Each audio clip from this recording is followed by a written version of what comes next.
Do you have the Brother XM2701 sewing machine? Trying to get it threaded and sew on it, but can't quite get it?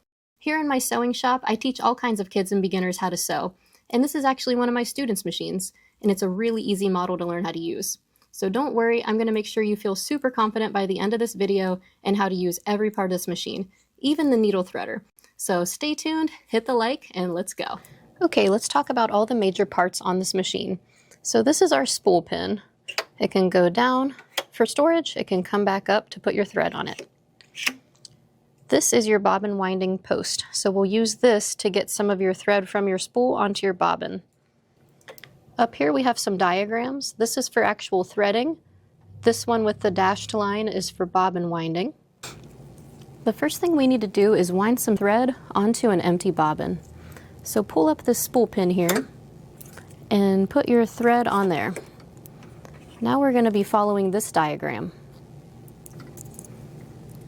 So bring your thread tail behind the first part of the guide, like that, and then bring your thread in front of the silver circular tension disc and back like that.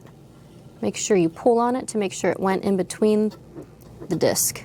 Now we're following this part of the diagram, so we have to bring the thread through one of the holes in the bobbin, through the inside so that the tail comes out the top of the bobbin.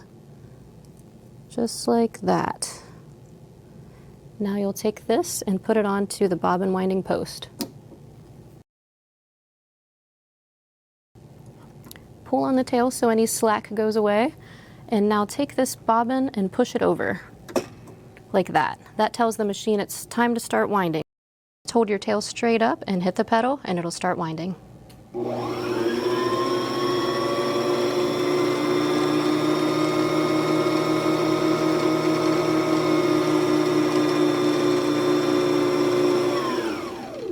You can stop it whenever you feel it's ready and clip off the tail, or if you want it to fill all the way, this guide will know when to stop. Now you'll slide the whole bobbin winding post back over to the original position. That tells the machine we're done using the bobbin winding motor. Now you can pull your bobbin off of there. Now we can insert our newly wound bobbin into the bobbin area. So take this cover and slide it towards you to open that up. When we put the bobbin in, we have to make sure it's going counterclockwise, not like this. So if you forget, they did put a little picture here and also here. So make sure it's counterclockwise and drop it in. And then the thread needs to go behind that little silver piece right there. Sometimes I like to put my finger on the bobbin when I drag the thread to the left to make sure it locked into that little spot there. Okay, and then you bring it around this little track here, and this blade will cut it. Perfect. Go ahead and slide your door back on. Has this been helpful so far? If so, please hit the like. This knob on the side is your flywheel, so you'll only ever turn that towards you. And when you turn it, you'll see the take-up lever comes up. See that silver piece there? That's your take-up lever. So that's something we'll use for threading. So we want that in its highest position before we start. So you'll take your thread spool and put it on your spool pin that you've pulled up. Make sure it's in the middle. And now we're going to be following this first diagram over here. So we're going to bring the thread tail underneath this silver guide, just like it shows in the picture. Just like that, and down this first channel. So that was step 1, and now coming down this channel is going to be step 2. Here's step 3, so we're going to bring the thread down and back up. Okay, step 4 has us coming around the take-up lever.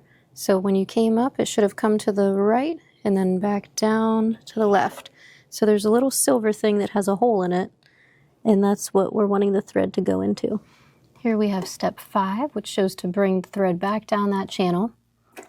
Now this here is not really labeled, but the thread needs to come behind this little metal bar, and it opens from the right. So bring the tail over like this and then pull it straight down like that. Now, if you want to just thread the needle the old-fashioned way, you can stick it right through the eye from front to back. But if you'd like to use the needle threader, I'll show you how to do that now. So pull down on this lever and bring it forward. So you'll have to pull down and then push back. So there's now a microscopic hook inside of the needle. Can you see that little tiny hook in there? So that's actually going through the eye of your needle. So that is really easy to break. So if you do it wrong or you're a little rough with it, it's really easy to break that off. So just always bring it all the way forward and make sure you hold it there the whole time you're working with it, and then just bring it right back out the back. And then you shouldn't ever break that. And it's always the thing that's not covered under warranty because they're so easy to break too. So just be really careful with that and just do it exactly how I showed you and you should be fine. Okay, so over here we have this little plastic guide. You're going to continue holding this down with your left hand and don't let it go like this. Like you got to keep pushing backwards so it stays in there. And now with your right hand, you'll take this thread around that plastic guide like that, over the top, and then coming to the bottom and going perpendicular to the needle. Now, see this piece of plastic right here? The thread needs to go behind that, like that, so that you can basically pull the needle thread backwards so that it touches the needle. So I'm pushing it backwards, so now it's up against the needle, and I'm also going to pull my hand just a little bit upward, like that. So now I'm going to let go of the needle threader lever, but if I let go and I hold on to this, it's not going to work. So you have to let go of both your hands kind of at the same time. So just kind of let this one go up as you release the tightness of the grip on the thread. Okay. It did work. So see behind the needle here? See that loop? That's what we want. So grab that loop and pull it out long. Finally, we'll bring the thread tail between this little slot on the presser foot so it can lay back here. So let's try a test sew now. I'm going to put the fabric under the presser foot and lower that lever down onto the fabric. This part here is your presser foot. This is the presser foot lever. So before you begin sewing, you'll want to make sure this is down, which is holding the presser foot down on your fabric. Then when you're done, you'll lift it again. And then if you ever need to smush something really big in here, you can also push this to a third higher position, like that. I have plugged it in, I put the pedal on the floor, and I hit the power. You can tell because it's lit up. Now before I hit the pedal, I'm going to give one rotation by hand. I'm going to turn the flywheel towards me so the needle can go down and come back up, and we can make sure there's no obstructions before we begin sewing. We can make sure we threaded everything correctly, and the needle's not going to hit something and break as soon as we hit the pedal because we tried that first. Okay, so now I'm going to go ahead and hit the pedal.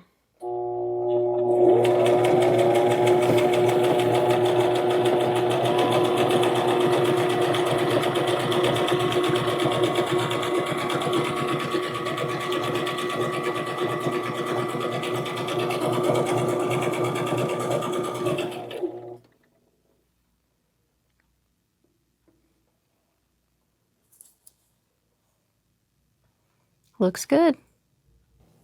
Here we have your tension. This controls the tension that the needle thread is under. Most of the time you'll leave this at 4 and just not change it. If you do need to change it later, we can talk about that in another video. This one here is your stitch width, which is also going to function as your needle position. So any machine where you see this symbol of a zigzag that's getting wider and wider, that is going to indicate that that dial is for your stitch width. So that's saying if you have a zigzag, you can make it skinny or you can make it wide using this dial. It's also saying that if you move this, it's going to actually move your needle. So when it's at the 3, the needle's going to be in the center.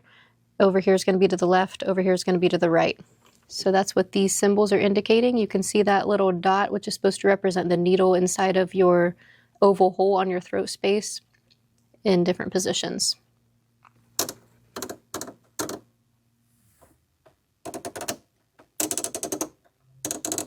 Let's try turning the dial to 3 for a zigzag. And I'm going to select to have this be a pretty wide zigzag. Okay, let's try it.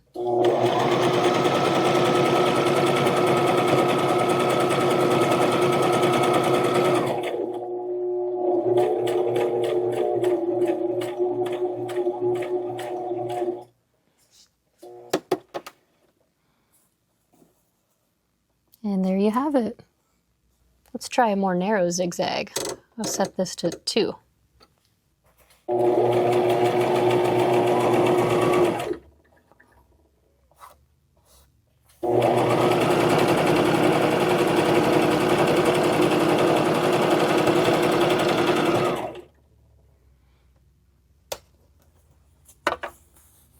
You can see the narrow compared to the wide. When you're ready to take it out, just lift your presser foot lever, pull the fabric out to the side, and you can use your thread cutter to clip it. Then this one here is the stitch length. So same thing, there's always going to be this symbol on every sewing machine, usually, and it's a little dotted dashed line where the dashes are getting longer. So that's to tell you that this dial is for your stitch length. This should be set to 2.5 for normal sewing. On the front of the machine, we have a compartment we can take off.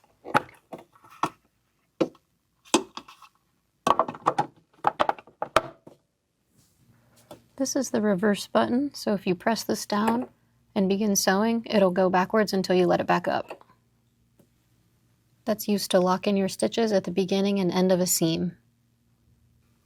Okay, well thank you so much for watching that video on the Brother XM2701 sewing machine.